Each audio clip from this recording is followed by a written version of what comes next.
Higit pa sa chilling effects ang ginagawa ng mga mambabata sa Kamara ayon kay Dr. Lorraine Badoy matapos siyang i-cite for contempt ng Tri-Committee kaugnay ng pagdinig sa issue ng fake news. Sa kabila nito, iginiit ni Badoy na hindi na dapat pang pagkatiwalaan ng kapangyarihan ang mga abusadong mambabatas. Narito ang balita ni James Luis.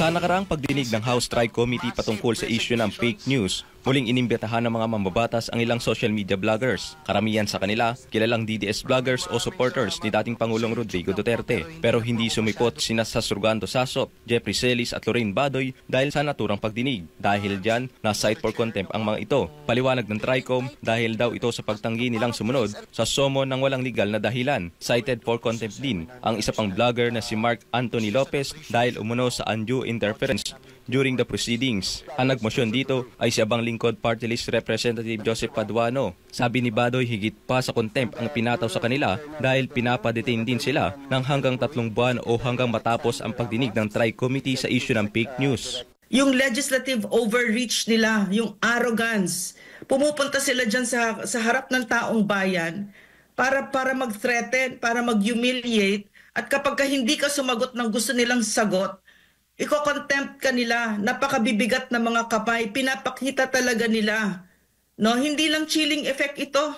No, talagang hindi lang yung kasi chilling effect para nararamdaman mo, pero ito talagang ini-enforce na nila. Detain us for 3 months, take away our liberties, take away my freedom to express myself. Why? Just because we are critics of the government. Ano ito? Demokrasya pa ba ito? Dagdag pa ni Badoy, ang panggigipit sa kanila ng mga mambabatas ay isang malinaw na pagyurak sa karapatan ng bawat Pilipino sa malayang pamamahayag. Sa kabilang banda, nagpasalamat naman si Badoy dahil nalantad ngayon ang tunay na ugali ng mga mambabatas sa Kamara, lalo na ngayong nalalapit na eleksyon. Anya, dahil sa ginawa ng mga ito ay nararapat lamang na hindi na sila muling pagkatiwalaan ng publiko upang bigyan ng kapangyarihan. Pinakita nila ngayon, salamat, maliwanag, na ang sinasabi nila sa Pilipino, huwag ninyo kaming pagkatiwalaan sa kapangyarihan kasi pag binigyan nyo kami ulit ng kapangyarihan, pag binoto nyo kami ulit, pagbubuhatan na namin kayo ng mga kamay namin. Hindi kayo pwedeng magsalita.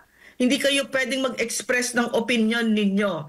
And do you know that in a democracy, napakahalaga ng freedom of expression, press freedom. Nananawagan naman si Dr. Lorraine Badoy sa publiko na huwag nang iboto ngayong darating na midterm election ang mga mapagmalabis na mambabatas. Huwag nyo nang iboto yan. Huwag nating sayangin yung hinarap ng mga vloggers na nandun with great courage. With great courage, humarap sila. No? Huwag nating sayangin yung sakripisyo nila kasi tinanggalan nila ng maskara.